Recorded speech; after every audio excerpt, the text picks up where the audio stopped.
Oi, gente, tudo bem? Tudo tranquilo com vocês? Aqui é o professor Mauro, língua portuguesa, apresentando o português de forma bem descomplicada para os alunos do ensino fundamental, certo?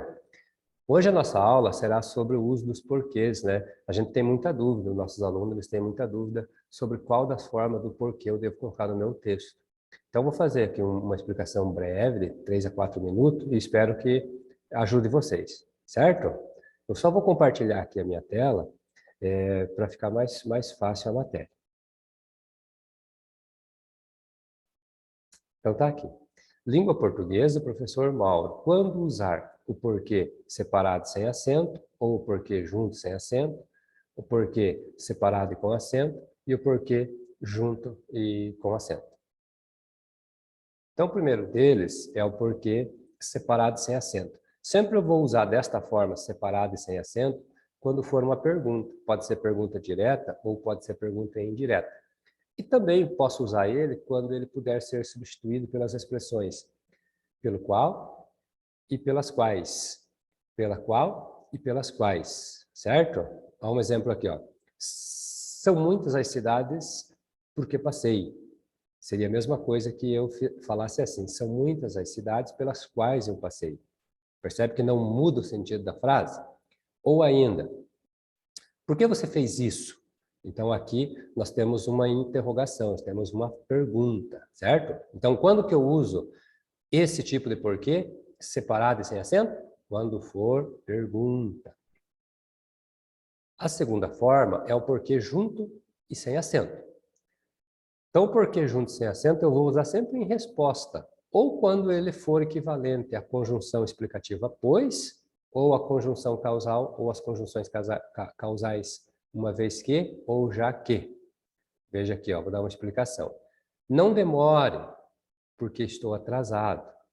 Então, ficaria com o mesmo sentido a frase se eu trocasse esse porquê por pois.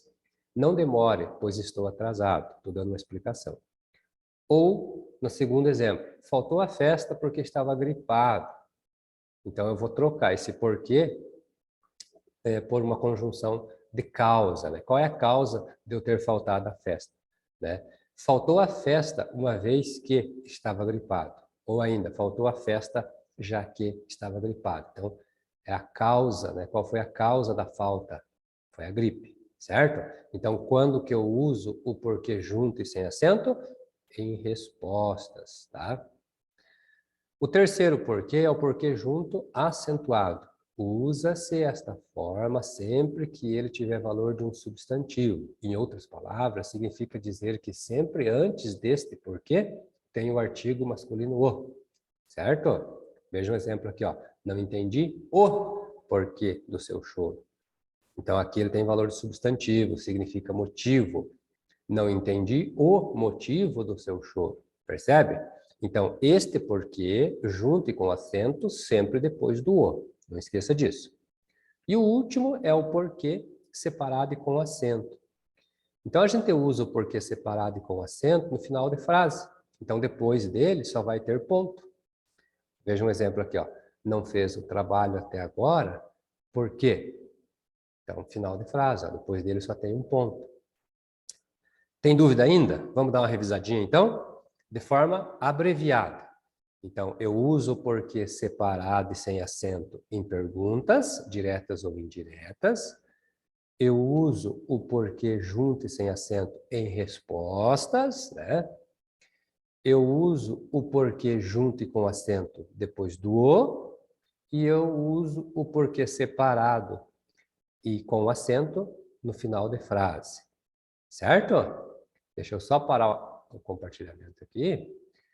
Ok, essa foi a nossa aula sobre o uso dos porquês, são 4 tipos. Eu espero que eu tenha ajudado vocês. Persistindo algumas dúvidas, vocês podem perguntar, deixem ali no canal em forma de pergunta e eu vou ver e analiso para vocês. Por enquanto é só, fiquem bem, fiquem com Deus e até a próxima. Tchau!